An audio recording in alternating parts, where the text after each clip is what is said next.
চীন তারপরে হচ্ছে রাশিয়া এক ধরনের সহযোগিতা করছে, সেটা হচ্ছে এআই ধ্বংস করার আর কি, এআই সিস্টেম গুলা যুক্তরাষ্ট্রের টেকনিক্যাল বিষয়গুলো শুধু যে একেবারে মানে তারপর ড্রোন টোন এগুলো দিয়ে অস্ত্র দিয়ে সাহায্য করছে তা না, টেকনিক্যাল ইস্যু গুলোতেও সাহায্য করছে যাতে করে সব মানে সব খবর আগে পেয়ে যায়।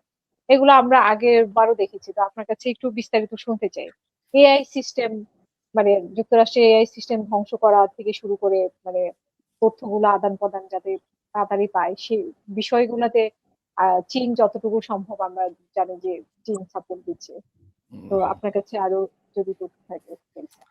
আপা অনেক ধন্যবাদ। খুব সুন্দর একটা প্রশ্ন করেছেন আপনি। আর্টিফিশিয়াল ইন্টেলিজেন্স এআই, হুম এআই হুম হুম। একটা ডাটা সেন্টার, এই ডাটা সেন্টার গুলা যে এত মানে বড়। কোনো দিকেই যাতে সুবিধা করতে না পারে হ্যাঁ, যুক্তরাষ্ট্র, হ্যাঁ, হ্যাঁ। মানে সব চারদিক থেকেই তারা প্রস্তুতি নিয়ে রাখছে। বর্তমানে এনভিডিয়া এনভিডিয়া এটা লিডিং এ আছে এবং তার যে মেমোরি বিভিন্ন সেমিকন্ডাক্টর কোম্পানিগুলা তারা বিভিন্ন ভাবে বিভিন্ন জায়গাতে ডাটা সেন্টার গুলা তৈরি করে আর্টিফিশিয়াল ইন্টেলিজেন্সের যে ইনফরমেশন শেয়ারিং, সেই ইনফরমেশন হুম শেয়ারিংটা আপনার দিয়ে যাচ্ছে। বর্তমানে যেটা দুবাইয়ে একটা করেছিল এবং এটাকে বিভিন্ন ভাগে ড্যামেজ করা হয়েছে, যেটা হুম জিপিইউ হুম বলি আমরা, হুম ইনফরমেশন শেয়ারিং যে আর্টিফিশিয়াল ইন্টেলিজেন্স। তো এই ডাটা সেন্টার গুলাকে ধ্বংস করা, তবে আমার মনে হয় না যে এই ডাটা সেন্টার গুলা আমেরিকার ডাটা সেন্টারে এসে, যে একটু আগে মিটু ভাই বললেন যে 14,000 আর 15,000 কিলোমিটার দূরে, এর আগে অনেক রেজিস্ট্যান্স আছে এই মিসাইল গুলা এখানে আসার। সেই রেজিস্ট্যান্স গুলা পার হয়ে তারপরে আসতে হবে। তারপরে অনেক বড় আটলান্টিক মহাসাগর, একদিকে প্রশান্ত মহাসাগর। তো এই দুটা বিশ্বের অনেক বড় দুটো আপনার মহাসাগর, এটা পাড়ি দিয়ে এই মিসাইল গুলো আসা অনেক দুঃসাধ্য ব্যাপার। তারপরে হুম আপনার হুম হুম আইসল্যান্ড, গ্রিনল্যান্ডের যে রেজিস্ট্যান্স, সেই হুম রেজিস্ট্যান্সে আপনার এখানে America is in a safe place, আপনাকে এটা মানতেই হবে। আমেরিকাকে হুম অ্যাটাক হুম করা এত সহজ হবে না, আনটিল আদারওয়াইজ আপনি যদি আটলান্টিক থেকে অ্যাটাক না করেন। আটলান্টিকে আসতে হুম হবে প্রথম, হুম আটলান্টিকে এসে তারপরে আমাকে অ্যাটাক করতে হবে। Otherwise it's not possible. এটা বললে হবে হুম না। আচ্ছা, হুম এখন হুম আমি আপনাকে একটা ইয়েতে আসি, যে চায়নার যে কথাটা বললেন আপনি।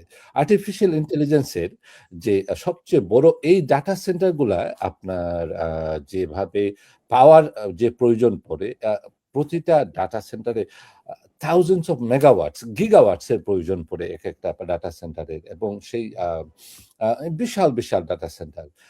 এইগুলাকে পাওয়ার আপ করতে এবং কুল ডাউন রাখতে আপনার ঠান্ডার, এর জন্য অনেক পাওয়ারের প্রয়োজন পড়ে। কিন্তু চায়না যে কাজটা করেছে, এই এত বড় জিপিইউ তৈরি না করে খুব ছোট্ট একটা জিপিইউ দিয়ে আমেরিকা যে প্রোডাক্টটা আর্টিফিশিয়াল ইন্টেলিজেন্স এআই আপনার সার্ভিস দিয়ে যাচ্ছে, চায়না অনেক ছোট এবং অনেক পাওয়ার কম ব্যবহার করে একই ইনফরমেশন, একই আপনার এআই সাপোর্ট দিয়ে যাচ্ছে। এটা একটা বড় ধরনের একটা কম্পিটিশন চলে আসছে এআই এর উপর। এটার ধাক্কাটা আপনার আগামী ২-১ কোয়ার্টারের মধ্যেই আমরা পেয়ে যাব, কিভাবে সেমিকন্ডাক্টর এবং এআই ডাউনফল হবে। 1997 এ যেভাবে আ আ আপনার এটাকে বলে ইন্টারনেট বাবল, সেই ইন্টারনেট বাবল এখন শুরু হয়েছে আপনার এআই বাবল দিয়ে। হুম এখন এআই বাবলটা বার্স্ট হওয়ার সময়, এবং এটাকে ফুয়েলিং করা হয়েছে এই ক্রুড অয়েলের শর্টেজের মাধ্যমে। একটা ক্রুড অয়েল শুধু আ আপনার যে আমাদের পেট্রোল এবং কেরোসিন দিচ্ছে, ডিজেল দিচ্ছে তা নয়। আমি একটু শেয়ার করি আপা, তাইলে আরেকটু কিছু বলতে পারবো হুম কথাগুলা। আ একটা স্ক্রিন শেয়ারে করতে চাচ্ছি। আপনি আমাকে একটু সাপোর্ট করেন। আম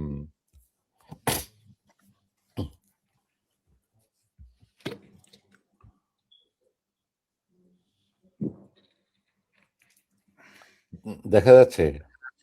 হ্যাঁ হ্যাঁ আচ্ছা, দেখেন, এখানে একটা ক্রুড অয়েল থেকে আমরা কি, কি পাচ্ছি এবং কারা এই ক্রুড অয়েলের প্রতিটা প্রোডাক্ট এটা ব্যবহার করছে। দেখেন এখানে জ্বালানি শক্তি সবচেয়ে বেশি।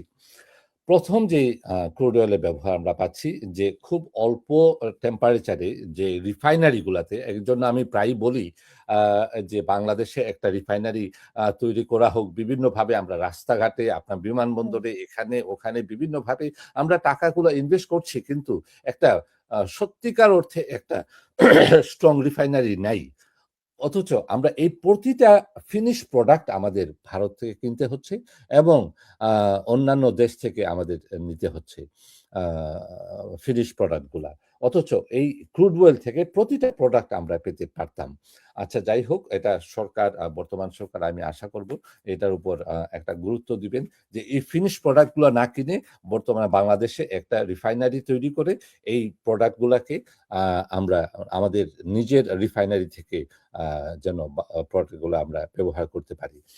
দেখেন কতটুকু এই ক্রুড অয়েল থেকে আপনার আসে। ১ম এ আসে এলপিজি যেটা আমরা ঘরে রান্না করার কাজে ব্যবহার করি হুম, বিভিন্ন ট্যাংকের মাধ্যমে। তারপরে আসে নাফতা, একটা কেমিক্যাল প্রোডাক্ট। যে কেমিক্যাল প্রোডাক্ট দিয়ে বিভিন্ন আইকা, যে পেইন্ট তারপরে আপনার খুব ফ্লেমেবল প্রোডাক্ট গুলো তারপর এমনকি আপনার লিপস্টিক আপনার মেয়েরা যারা ব্যবহার করেন এবং হুম, যে প্রোডাক্ট গুলা খুব সহজেই ড্রাই হয়ে যায়, খুব তাড়াতাড়ি ড্রাই হয়ে যায়। এর জন্য এই কেমিক্যালটা ব্যবহার করা হয়। তারপরেরটা যেটা, এটা হলো অকটেন এবং ডিজেল, পেট্রোল। হুম, যেটা আমরা এই যে গাড়িতে অটো গাড়িতে ব্যবহার করি, মোটরসাইকেলে ব্যবহার ব্যবহার করে থাকি। হ্যাঁ।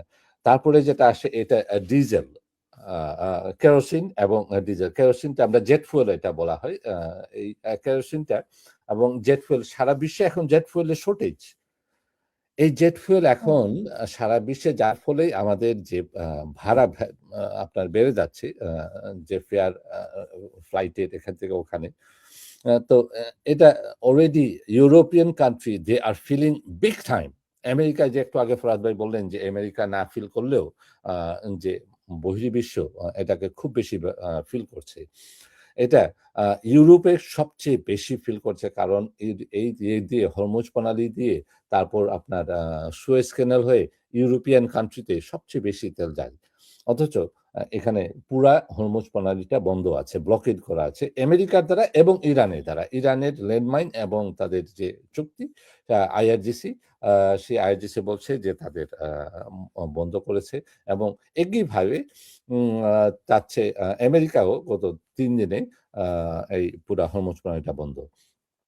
তারপর যেটা আসছে ডিজেল আসছে, তারপরে হেভি ওয়েল এমনকি জাহাজে যে জাহাজগুলো আমাদের সমুদ্রপথে শুধু রাস্তাঘাটে না, পানিতে যে মেশিনারিজ গুলা ব্যবহার হয়, সেই বড়, বড় জাহাজগুলা হেভি ওয়েল, সেই হেভি ওয়েল এটা থেকে আসে। তারপরে আসে আপনার যে রাস্তাঘাটে যে বিটুমিন আমরা যেটা আ রাস্তায় হুম, ব্যবহার করি, সেই বিটুমিনটাও এখানে আপনার এই প্রোডাক্ট ক্রুড অয়েল এর থেকে প্রোডাক্ট। আসে। হুম, তো এটা আপনার আমি এটি এর জন্যই বলছি যে প্রতিটা হুম, প্রোডাক্টে আমাদের ওই দৈনন্দিন জীবনে আ যে কাজে লাগে এবং প্রতিটা প্রোডাক্টের উপর একটা শর্টেজ আসছে সারা বিশ্ব হুম, জুড়ে এবং একটা ইকোনমিক মন্দা। এই হুম, ইকোনমিক মন্দাটা যখন আপনার এই 3rd কোয়ার্টারে আসে আপনাকে বুঝতে হবে it's in a big trouble the whole world. আর আমেরিকা হুম, যখন একটা অর্থনৈতিক মন্দাতে পড়ে সারা বিশ্বে এটা সাফার করে। এটা বাস্তবতা। মানতে হবে। হুম, আ হুম, আমেরিকার ইকোনমিটা অনেকভাবে কানেক্টেড টু আদার ওয়ার্লড পৃথিবীর অন্যান্য দেশের সাথে। বিভিন্নভাবে বিভিন্ন ব্যবসায়িকভাবে আ জড়িত আম আমেরিকার ব্যবসা আ অন্যান্য দেশের সাথে because it's a big market. সবাই এটাই চেষ্টা করে যে এমনকি চীনের সাথে যতই আপনার ইয়ে হোক না কেন, যুদ্ধ হোক না কেন, আ আ দেখেন যে বিগ পাওয়ার গুলা তাদের ব্যবসায়িক কখনো বন্ধ হয় না। যেমন আমেরিকা হুম, স্যাংশন হুম, দিয়েছে রাশিয়াকে শত স্যাংশন। অথচ আমেরিকা রাশিয়া থেকে ইউরেনিয়াম আ আপনার ফুয়েল এই যে হুম, ইউরেনিয়াম ফুয়েল গুলা কেনা হয় রাশিয়া থেকে। ব্যবসা ঠিকই আছে। কিন্তু স্যাংশন হুম, দিয়ে রেখেছে একদিকে।